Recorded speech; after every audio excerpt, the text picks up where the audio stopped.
Welcome back to the Free Code Camp podcast. I'm Quincy Larson, teacher and founder of Free Code Camp, and we have got a banging interview for you today with Danny Thompson and Leon Noel, two legends of the self-taught developer movement.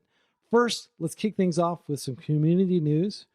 Free Code Camp just published a free handbook that will help you learn about AI-assisted coding straight from a software engineer who's maintained Free Code Camp's platform and infrastructure for the past 7 years. Mukesh Mohapatra was initially skeptical of AI tools, but has recently used them to great effect. And he wrote this handbook to help you do the same. He says that experienced developers can complete tasks faster with AI assistance, but they need to know how to use these tools effectively, and they also need to have strong foundational programming skills. This handbook is a no-nonsense guide to emerging tools and best practices. Check out the link in the description after you finish listening to this podcast. Next, we also published a course on how to build your own AI agent from scratch using Python. You'll implement the agentic loop, then you'll endow your agent with the ability to read, write, and execute code. Finally, you'll supervise your agent as it goes through and makes fixes to an intentionally buggy code base. This is a 3-hour course on the Free Code Camp YouTube channel. Again, link in the description. Check it out after you finish this podcast. Free Code Camp also published an article that will walk you through graph algorithms, which power Netflix's video recommendation engine, Google Maps' routing logic, and tons of other applications in the apps and websites that you use. This Python tutorial will introduce you to breadth-first search, depth-first search, Dijkstra's algorithm, and other key computer science concepts. It includes plenty of code examples to help you understand these powerful programming structures. About 20 minutes of reading, and it's in the description. Free Code Camp also published our first ever Mandarin Chinese course. It's aimed at absolute beginners. It'll teach you the fundamentals of the language and help you prepare for the standardized HSK exam. As you may recall, we published beginner courses on Spanish and German as well.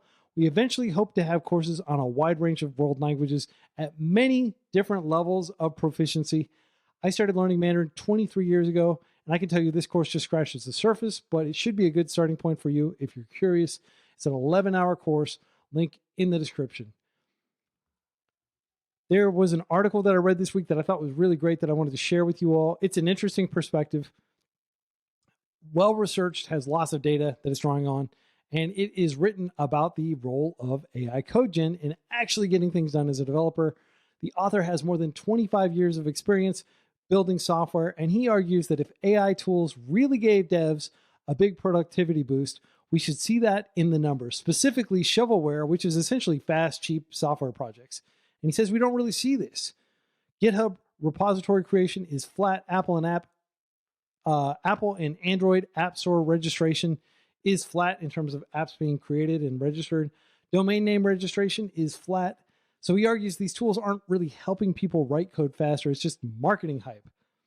I definitely recommend you read the article after you finish this podcast. I've included a link to it in the description.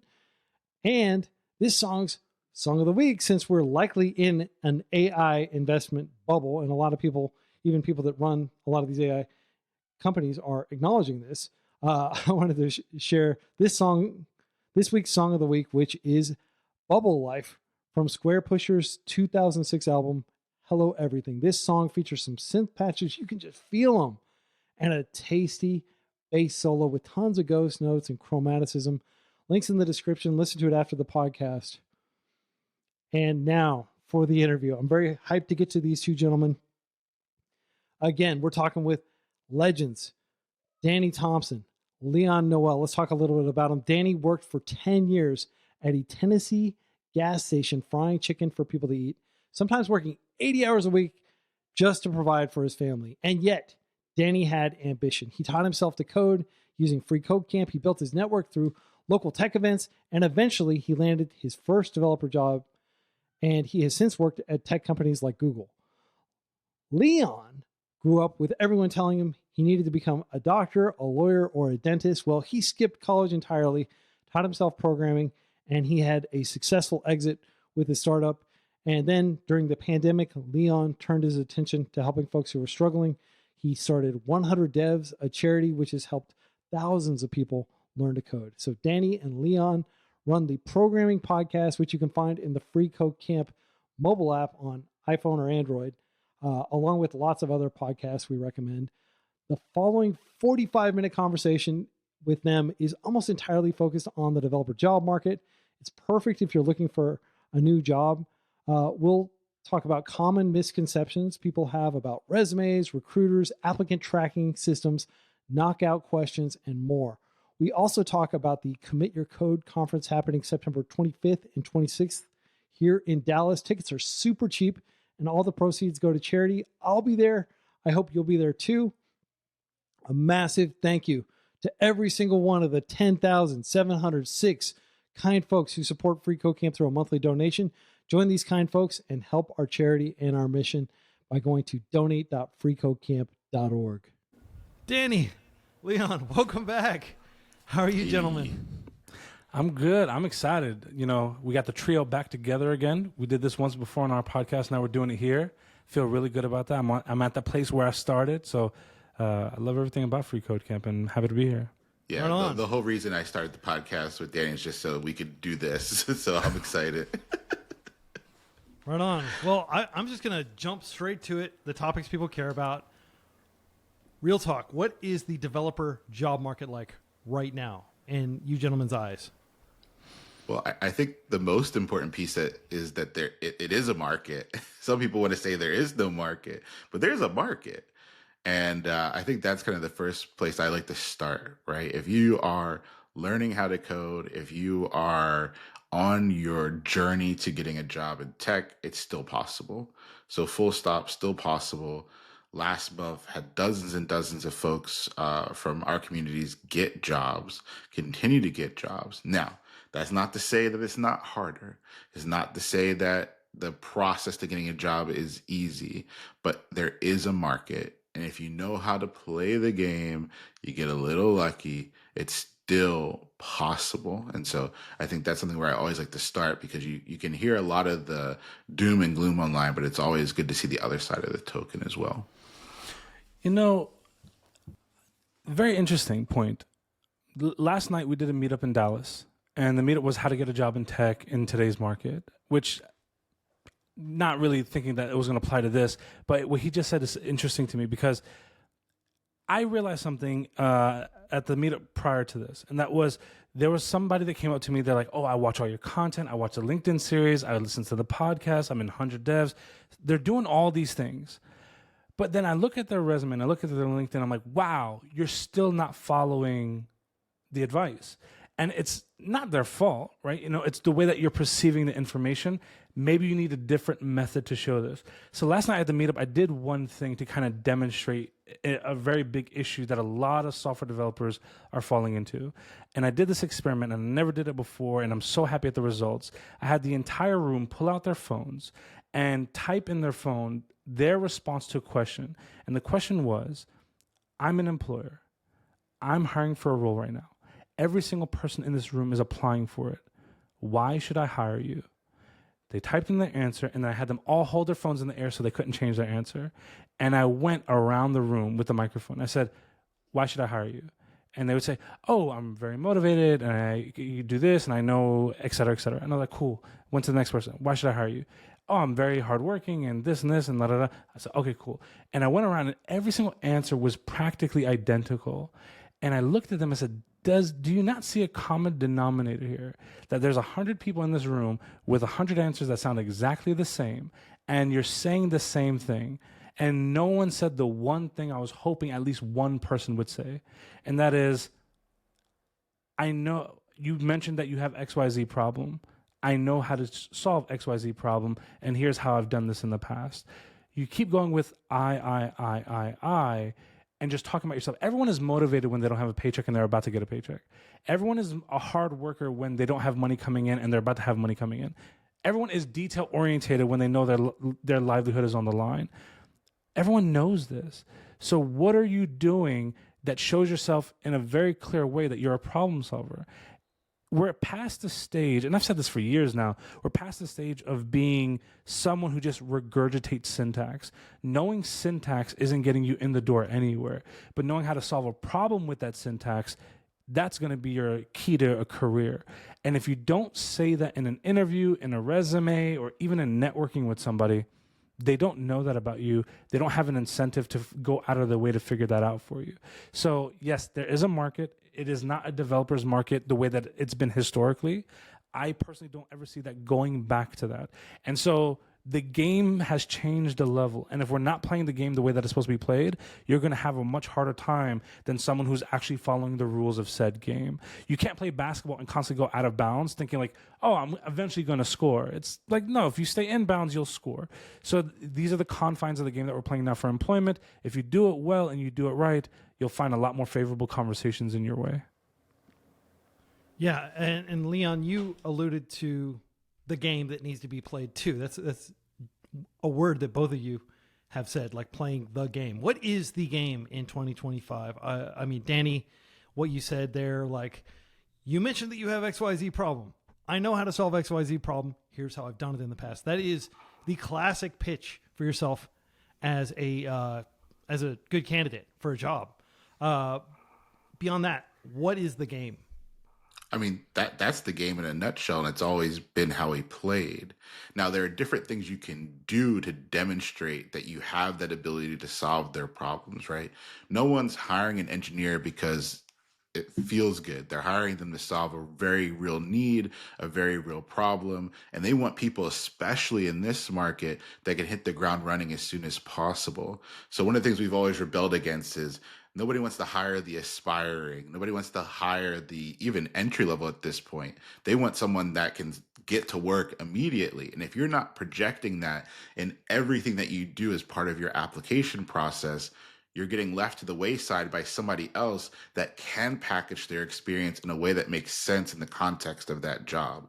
So the game is, how do I convince this person that's spending 6 seconds to review some things, maybe another 30 seconds to review something else? How can I capture their attention, show them that I am uniquely positioned to solve their issue? And now that can happen in a lot of different ways. Like, of course, better resume, better LinkedIn, all the stuff that just has to be buttoned up, or else you're just competing against the horde with no armor. But there's also referrals. How do I use other folks in my network to put a stamp on my experience so that someone can more implicitly trust that I'm able to do the things that I say I can do? So the game has kind of always been what Danny was mentioning, this idea of quantifying and validating your experience in a way that makes sense for the given role. How you do that and the tactics behind it is something we could talk through for hours, for sure. Oh, yeah. I don't know if we're going to go down that rabbit hole. This is going to be a 4-hour podcast if we do. But I have coined the term of the Thrive framework, which I believe helps anyone, whether they're networking or really in interviews as a whole. But I think one big thing that I'm trying to get through to people right now, like this is the big thing I want you to understand. If I don't get an opportunity, or if I'm disqualified from an opportunity, it should never be because they don't know I can do that thing. It should be that they have all the information necessary to make a very fair judgment.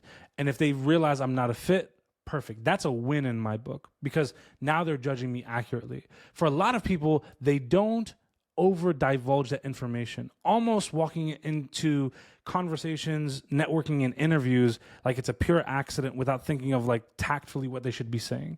And one prime example of that was even yesterday at the meetup. I asked the entire room, what is one question that I guarantee will be in every single interview, no matter what? That there's one question, it's in every single interview, and that is, tell me about yourself.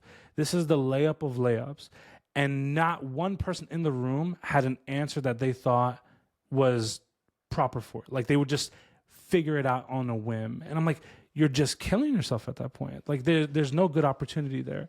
And so the game to me is understanding interviewing really is a game. It really, really is, unfortunately. And so the idea is interview number one, always going to be behavioral, some sort of screening to figure out, like, are you a real human being, or is this AI slop or whatever it may be. They're just trying to determine that at that point, right? You're going to get asked very generalized questions. You should be prepared for that. And I think a lot of people start thinking so much about interview number 3 and 4, where maybe it's a technical or it's a coding one or something along those lines, which is, I'm not saying don't think about that, but you're so focused on interviews 3 and 4 that you forgot how to get and pass interview number 1.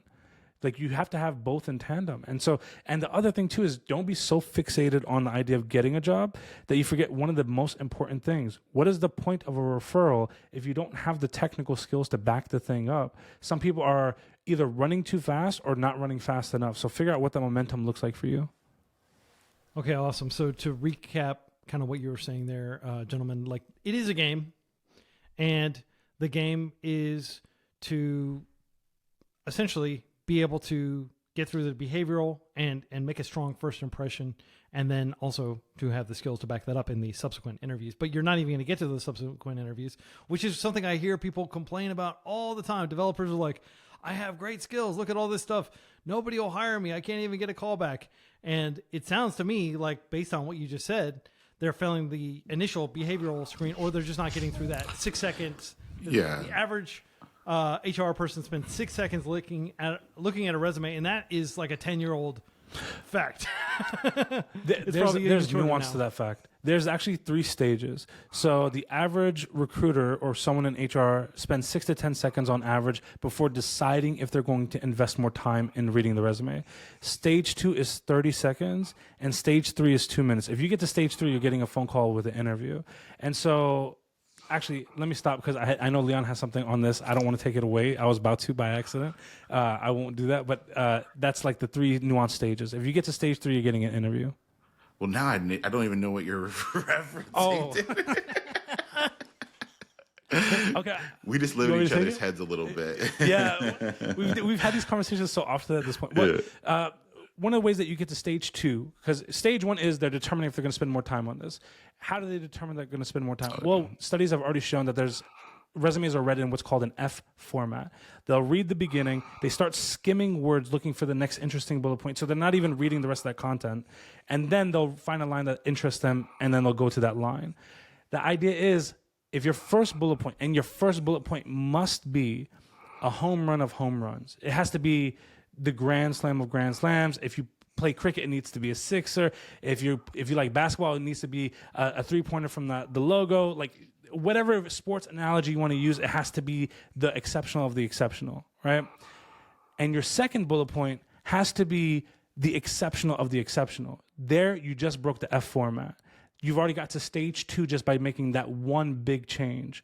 You've invited them to stop skimming and start reading.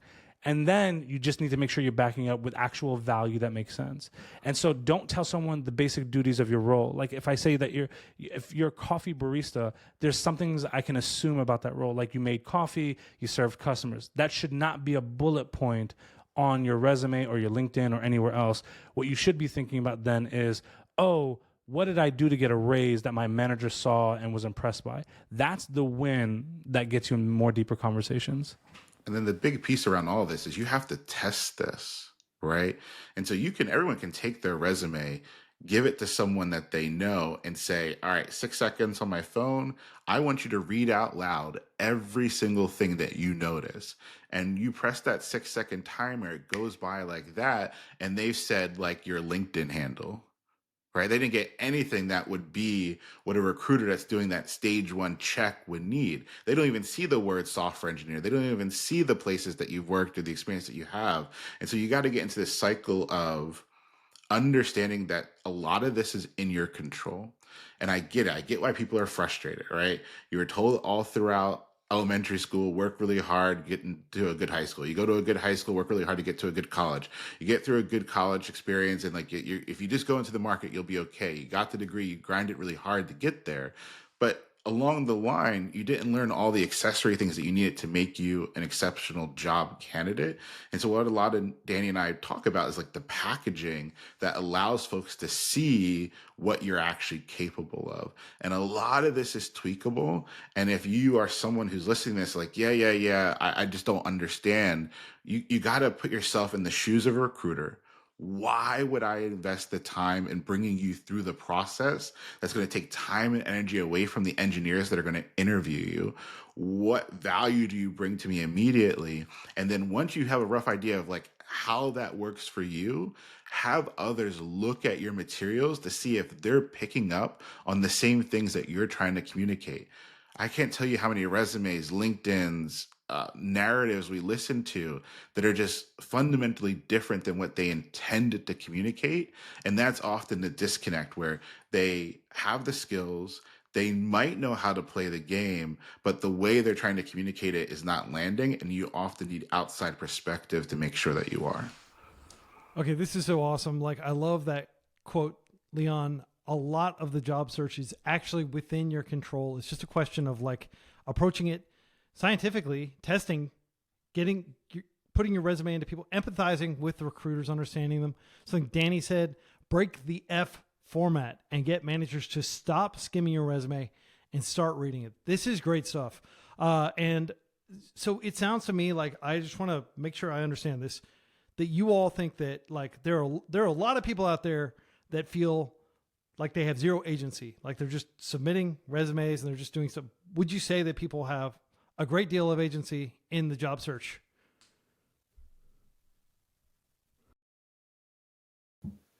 Yes, but you don't know what you don't know, which is the hard part. And so you have someone that's trying, right? And that's something we really always want to make sure folks understand is that we understand that you're trying. We know that you're not like just sitting eating Cheetos and watching Netflix, right? Like we understand people are waking up, they put in the time to learn, they put in the time to build projects, they put in the time to submit applications. It's just at the point where you are putting in effort and not getting what you want out of that effort, you always have to be analytical, not critical of what's actually happening. So we'll talk to folks that have 1,000 applications and not a single call. If you're at 1,000 applications and not a single call back from a recruiter, there's something wrong, right? If you're at 100 applications and you're not hearing anything back, there's something wrong. And so you have to figure out, all right, I'm looking at the wrong numbers. If I'm putting in the work and I'm not getting what I want, there's something that I can fix. And figuring out how to fix it is really, really important. And then the other thing that we see too is sometimes you are doing the right things, you're just not putting enough shots on net, right? When we're talking to folks about getting a job, I always tell people 1 out of 60. You're going to get one opportunity out of the 60 that you've networked your way into, not applied. You know someone that gives you the referral, you get through that phone screen, and then it counts as one. And it's going to take you about 1 out of those 60 of those types of opportunities for you to get one. So I think a lot of times people were sold a vision on college, they were sold a vision on a boot camp, they were sold a vision on something that made it seem like the tail end was going to be a little bit easier than it actually is. And when you're in the thick of it, when now your resources are depleted, your energy is lower, and now you have to do this other part of the job process that you didn't know about, I get it. Like I get why that is overwhelming. It's hard, but the folks that can figure out how to tweak things, the folks that are able to put more shots on net, they continue and will always continue to keep getting jobs. Yeah, the one thing that I'll put here is Leon pretty much echoed majority of what I was going to say. The only addition I'll say here is you have more control over the job search than you realize, but spinning in a circle wastes a lot of energy and you feel like you're really doing something meaningful. And the biggest thing that I want people to start doing, because Leon kind of hit on this, but really audit your actions, like really audit them. If you are exhausted every single day, it's a good sign that you've put in effort, but have you placed it in the right areas? Are you putting it in the exact same thing over and over and over again? One prime example of this, on the program podcast, we recently covered the New York Times article on jobs are disappearing. One of the candidates, he had applied to 6,000 jobs by the time we spoke to him. We actually ended up reaching out to him after recording the podcast because we just felt for him. And what did he say after that conversation? That one conversation was more insightful than the last 5 years of advice that he'd been getting. I think there are a lot of people that have really good intentions that give really bad advice. And they don't realize it because they're doing it from a very well-intentioned place. So even audit the advice that you're getting, even everything that you're listening to here. You know, we can only give you the best advice that we have with the perspectives that we have, but apply some research into it. See if it actually applies. And especially if you're using AI, like audit whatever you're getting out of it. If you're using AI to fix your resume, your LinkedIn, your emails, it means you're sounding like the average of everyone because they're doing the same thing. So what does that differentiator look like? And I think that will end up start yielding more positive results for you if you start doing that. And worse yet, that's one of the biggest gems we dropped so far. Recruiters are literally throwing those applications out because they're also getting inundated with spam and false applications, and they don't want to put the time and energy into someone that might not be real. So I just talked to 2 hiring partners the past week who verbatim said, if we get a whiff of AI, it's gone. Like, we're just not even considering it because it's just too much time and energy into these things that just aren't real for them. And so you have to be very careful of using these AI tools for that communication of value, that LinkedIn, that resume. And you have to be really careful because people can smell it. They can smell that you're using those tools. It might lead them to think that you're not authentic, that you're not a real candidate. So just be really careful when you do that.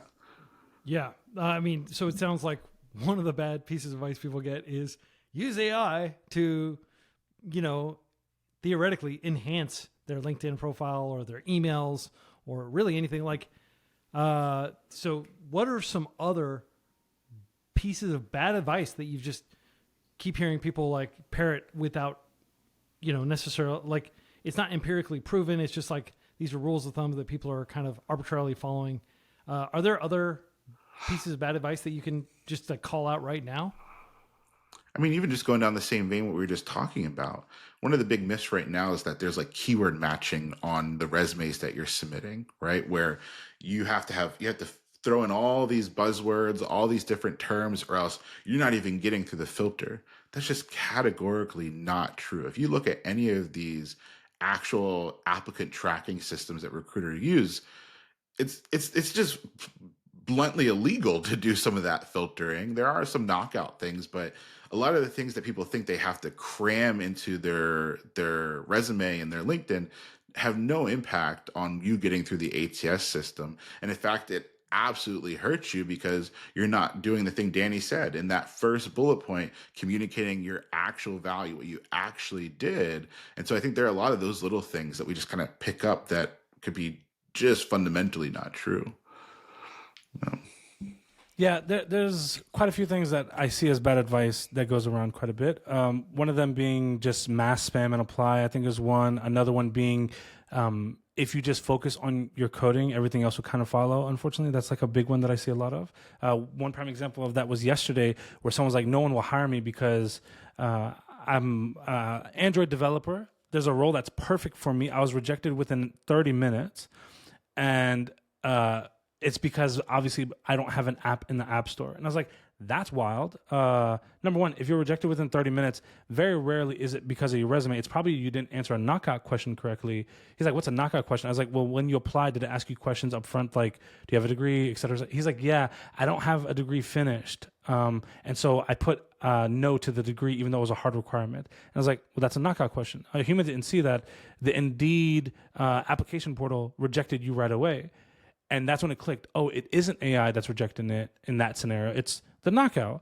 And so people sometimes misconstrue that. And one extra thing that I'll show, I saw a post, I can't remember where I saw it. I think it was in my Discord, but it could be somewhere else, where someone showed 9 years ago, someone was complaining, it's so hard to get a job with a degree. And I was like, that was 9 years ago, almost a decade ago. That same rhetoric, it was hard, and it still is hard.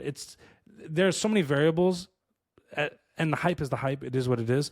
But the reality is, if you do this right, if you really focus on the things, you're going to get it done. Another thing also is if you don't have a production app with users on it, no company will take you seriously. It's just not true. One thing that I wish more people would realize also is the tech stack that you learn may not be the tech stack that gets you a job. For a lot of boot camps, they teach like MERN-Stack, for example, which is a great way to learn and start getting that introduction to programming, especially when you don't come from a technical background. a lot of juniors think, well, that has to be the stack to get a job in. But the reality is every market is different. For example, I'm in Dallas, Texas. There's almost no MERN jobs here. But a lot of the juniors and students out of boot camps were like, that's what I know. I've been trying to get a job for 3 years.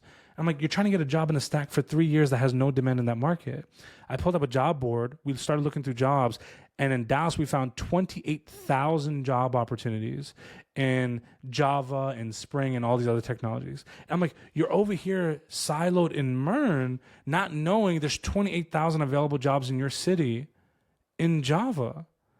And it like a light bulb went off for them. I'm like, if you spent 3 years sticking to one path without doing any research at all because some boot camp told you or some senior told you, look at how much wasted time. If you spent 3 years learning Java, oh my God, you'd be commanding all kinds of opportunities at that point, or at least having favorable conversations. So that's another one as well that I think about.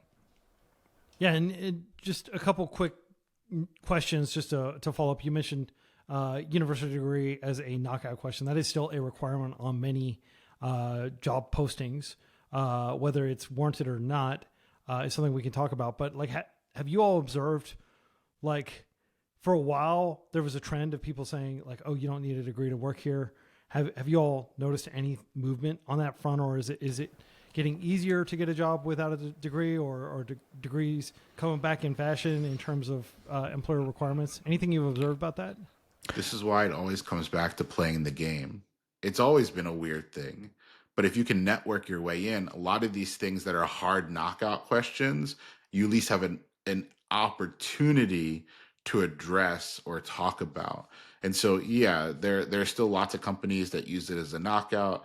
There are still lots of companies that without having it would lead to not getting the opportunity. But I have seen a lot of companies where it is part of their process to ask about it, where folks have played the game. They have an advocate that wants to help them get into the role, that they're able to get around it.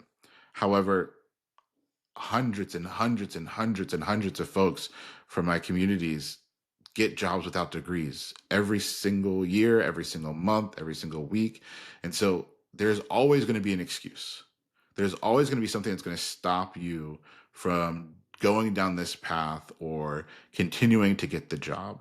And so it's up to you to figure out whether or not that's going to be the barrier for you, or if you're going to figure out a way to get around it. So yeah, you will have some jobs that won't take you in as a candidate, but I don't have a degree. I've been an engineer for a while.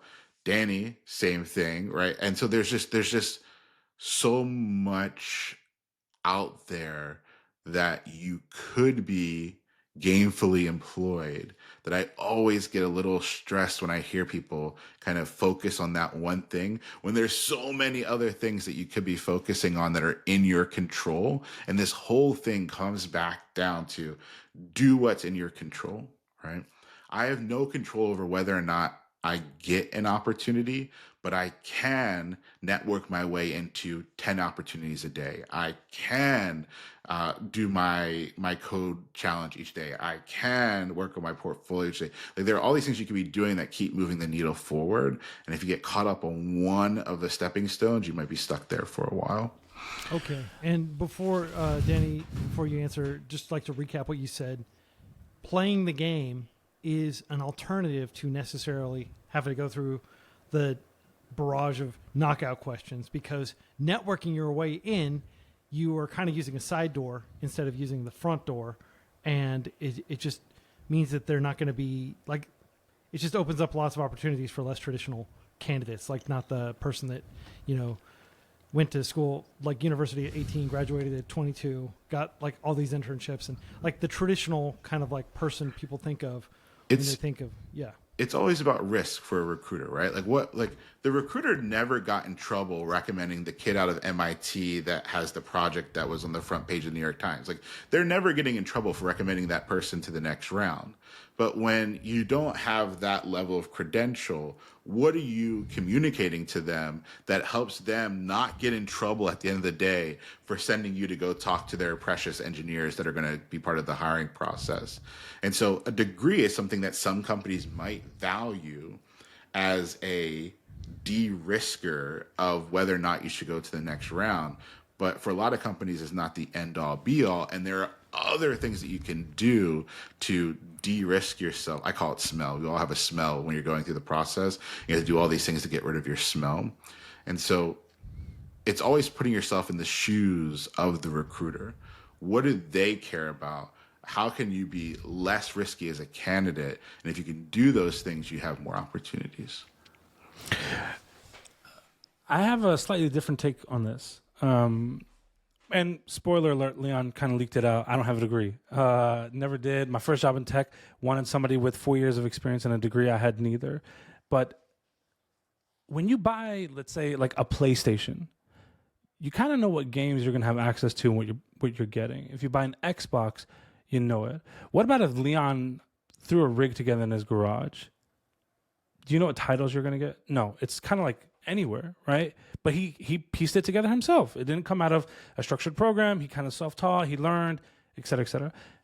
That's kind of the way that the degree is looked at, right? Like they know somebody with a degree went through a DSAA course. They know someone went through some kind of level of fundamentals. They know what they're getting to a certain degree. There's variance, don't get me wrong. There are people with degrees that write terrible code, don't get me wrong. It's all in there. But they know they've gone through these things. When it comes to self-taught, they don't know that. And because of that, it's a wild card, essentially. And I see it even in my Discord, where there are some people, this actually happened last week, now that I think about it. Somebody came in there, it was like, I'm really struggling to answer these DSA questions. And I was like, oh, have you read like a DSA book? Have you read Cracking the Coding Interview? Have you read any of this? He's like, no, I just went on LeetCode, started trying to answer it, but I can't ever get an answer. I was like, well, there's things here that exist that would help you if you learn them, like the patterns and the way that you would solve it, et cetera. He's like, oh, I had no idea. I was like, it's great that you asked the question. We don't ever demean it. But this kind of goes back to the core thing. There's some people that are just completely skipping corners because they're like, it's the path of least resistance. And especially in the self-taught route, it almost feels like we're having to convince self-taught developers that you need to go a step further. You need to go a step further. Where with somebody with a degree, they know I'm dedicating 4 years just to get this degree. And afterwards, I'm probably going to still need to spend additional time. But after that, I'll probably have an opportunity. Where in self-taught, it's almost the reverse. It's almost like, what are the least amount of steps I can take in order to get somewhere? And because of that, it changes the narrative and it changes to a certain degree the quality of what this individual will be bringing. And it could be a reason why a lot of them are kind of being turned down, which is why like programs like 100 Devs, it's a complete difference compared to your average bootcamp. 100 Devs, you've got your Anchor, you've got your all these other things that you got your code wars and all that stuff. You're putting in time in those core areas, which is why a lot of them end up getting far favorable opportunities compared to like maybe a generic bootcamp. And I think that's one of the biggest things. What are you doing to, number one, de-risk, but number two, to ease conversations, but also like if someone is scared of strangers, how do you make them calm? Like you introduce yourself, you kind of showcase what you can do, you make it very appealing. Or if it's a risky buy, what is one thing that a salesperson always does? It de-risks it by listing features and abilities and ways that you know you're getting your money's worth. How are they getting their money's worth with you? Any company that hires a junior developer knows that there's going to be a period of time where they're just not going to add value. But their hope is given the right resources, the team structure and standards, maybe after 6 months, you're going to be providing so much value that it's going to offset the amount of time where they lost money training you. What are you doing to ease that concern that your onboarding time is going to be easier, that your adoption time is going to become easier? What are you doing that where a company's like, this person is really in the know of what it is? And that's going to be the way that you start getting in way better conversations as far as I'm concerned. So the degree for a certain point, honestly, now it's more of a check mark than anything else, which sucks, unfortunately, because you're spending so much money to get that check mark. But if you can really set yourself up right, especially in the field of tech, and you're not going into something specialized like trying to become like a data scientist, it's definitely very open for you at this point. Awesome. Yeah. Thanks for sharing your insights on that. And it is a joy to have two people who've done all this without going through the traditional pathway. I mean, if it's like conventional wisdom, if you're at like a big tech company, you go to these college hiring fairs and you find your candidates among the fresh grads, and then you bring them in. And like, it's not just in the US. This is how it works in Japan. This is how it works in a lot of countries where the presumption is you just hire the young people and you bring them on and you inculcate them into your corporate culture and all this stuff. But the practical reality is some of the best devs don't have any academic credentials. So it's really cool that you all are out just encouraging these people and teaching these people how to find the side doors so they don't just get knocked out in the knockout questions. Yeah, location is a big factor in this too. There's some countries where if you don't have a degree, you just can't even enter a conversation. And that's more geopolitic. We can't really do anything about that one.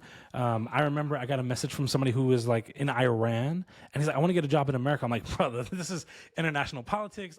There's nothing I could say that's going to change that one. They just can't trade together.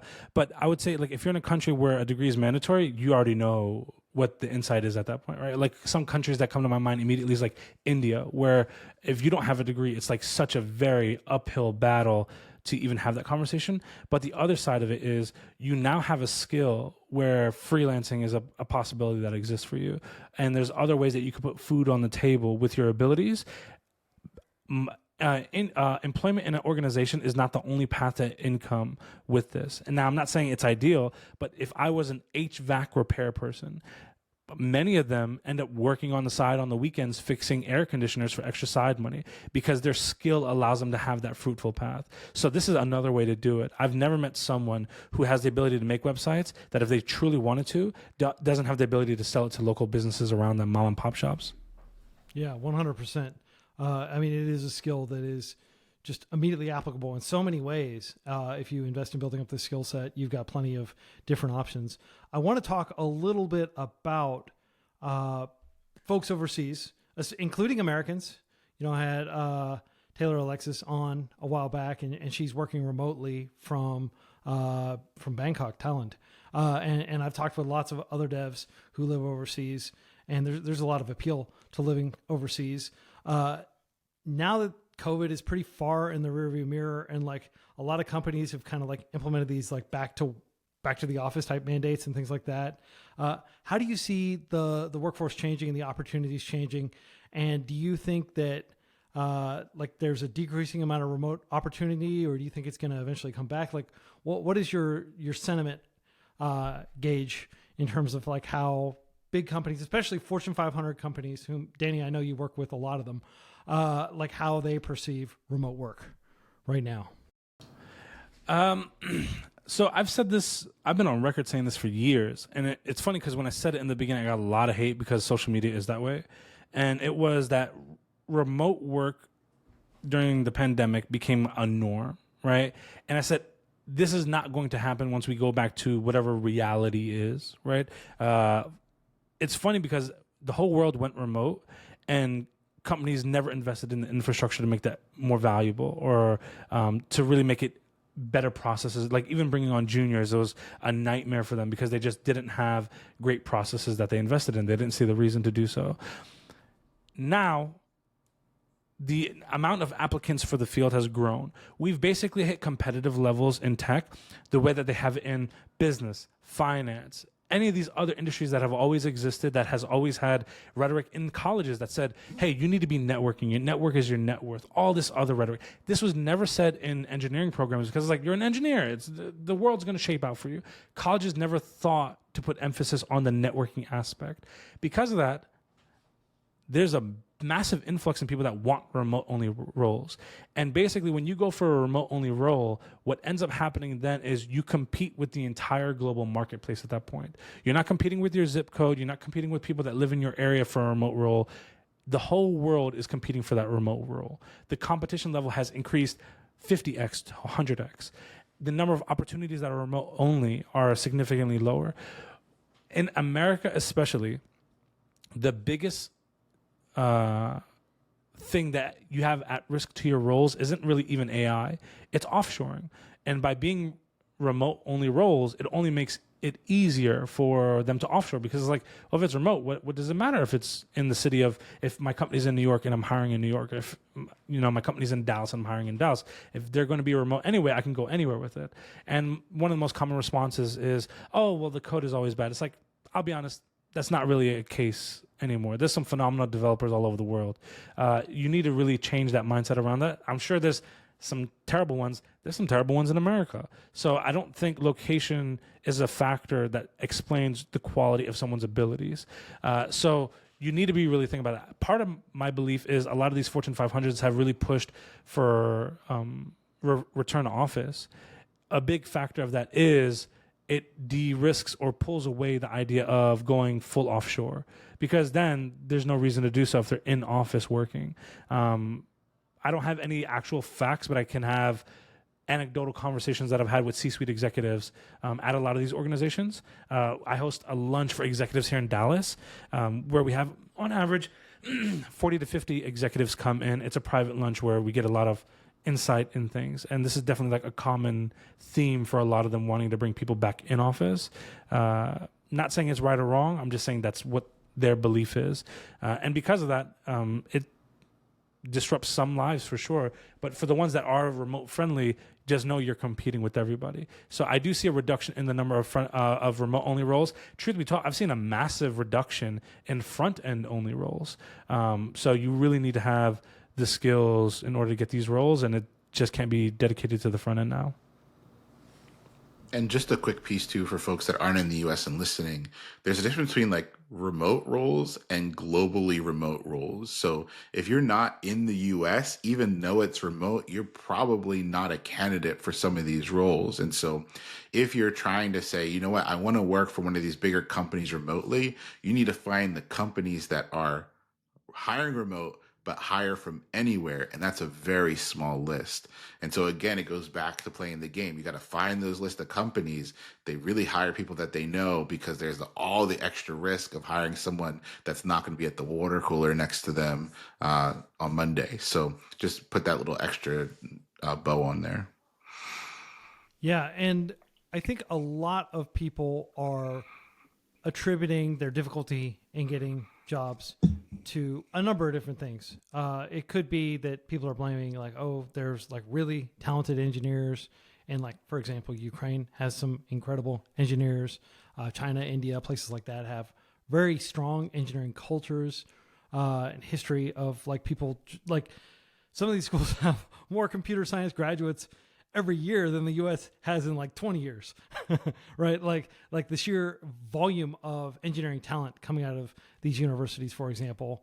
And then I've gone to like offices in Shenzhen in China, for example, where like half the people went through freeCodeCamp. And that was like their kind of like shared resource that they can always reference that. And they had kind of like a corporate culture based around having gone through freeCodeCamp, for example. So, and I wouldn't be surprised if there were some instances of companies that hired a ton of 100 devs alum, and it became kind of like a part of the institutional fabric. I'm not sure how often that happens, Leon, but one of the things that I've noticed a lot of candidates do when they're having difficulty getting through and the initial barrage of interviews to the actual or to the applications to get to the interview, these, you know, like Leon, you mentioned like 60 networked in applications should result in one interview at least, or else you're doing it wrong. Is that accurate?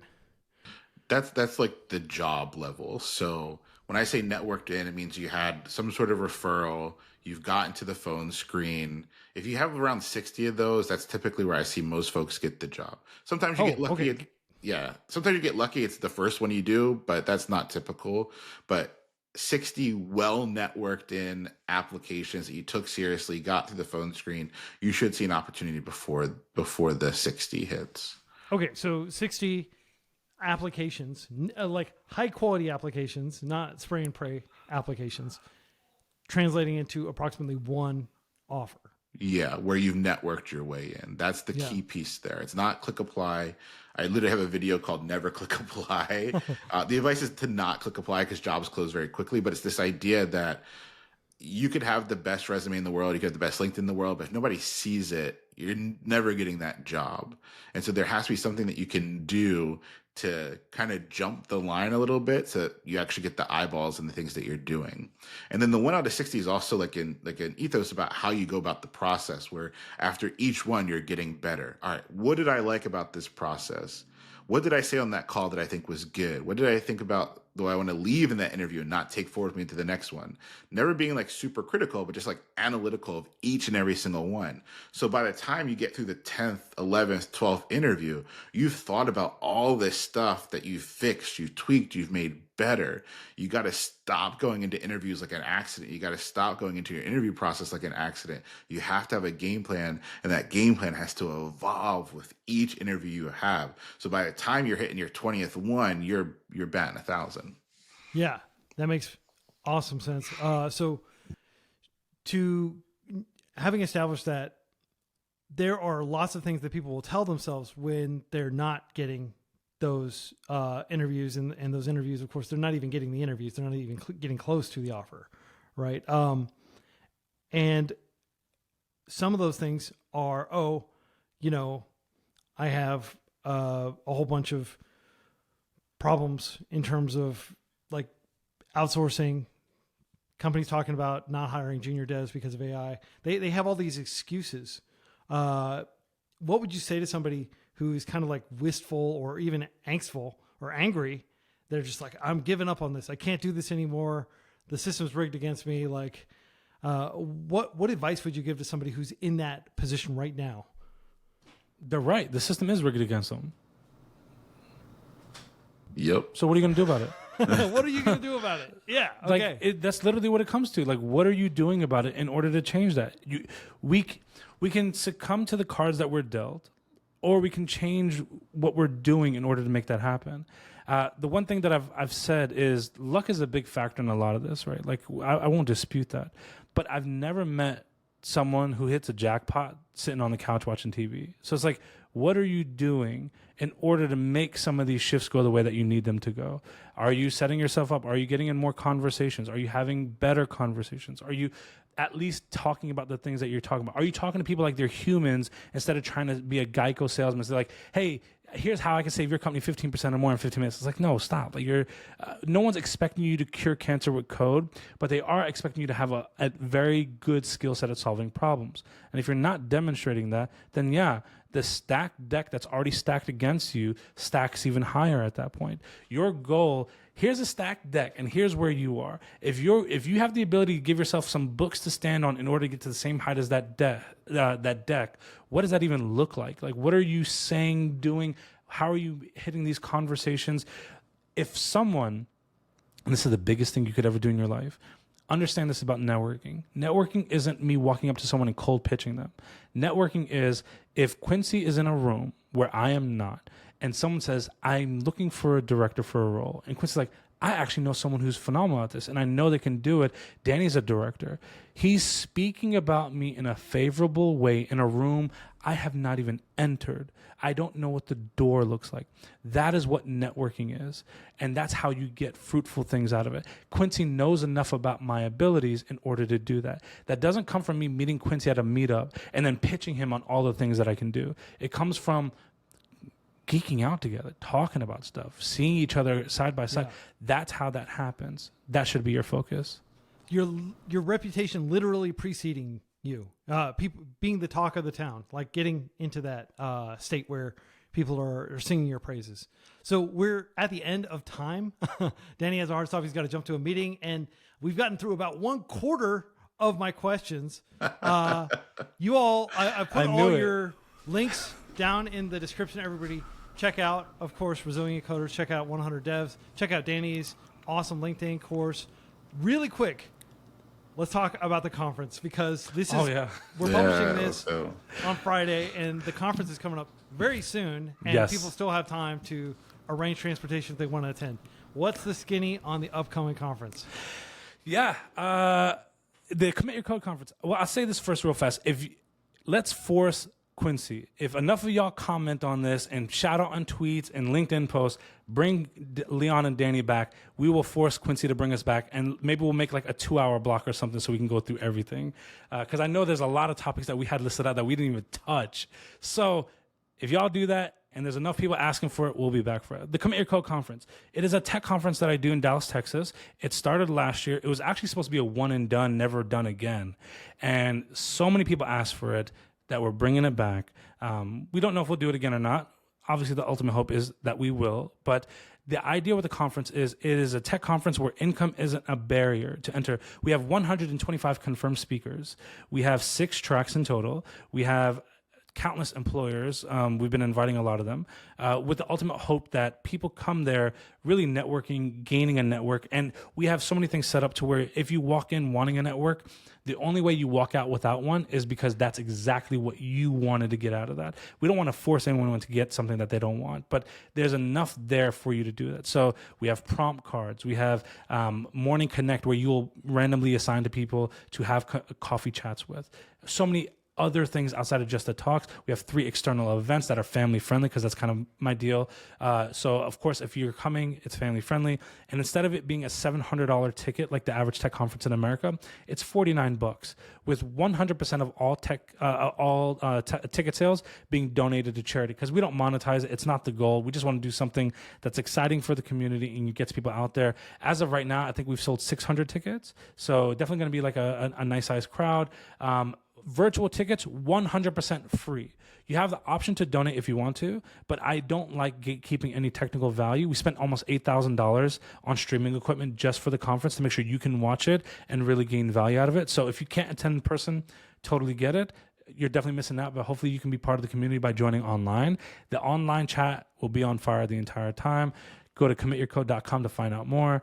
And to be completely honest with you, if you go to commityourcode.com, you're going to see the speaker lineup and you're going to see on my screen, he's over here. So I don't know if he's there, but you're going to see this person and you're going to see that person on there. Quincy Larson and Leon Noel are both going to be at Commit Your Code. So if I'm not a big enough draw, we've got these legends that are going to be in the building. It's your chance to hear some great insight from them. We'll probably have a really great conversation overall and really get some things done. Come check us out. Hope to see you there. Leon, anything to add to that? See you at CYC. See y'all there soon. Awesome. Well, I am definitely going to have you gentlemen on again if enough people comment and say that they want. People will speak. So many topics that I want to talk to you about, and we really just talked about the job application process. But I've learned a tremendous amount. I took a ton of notes. Hope everybody tuning in is learning a lot too. Everybody hanging out, jamming with us. Hope you have a fun, productive week. Until next week, happy coding.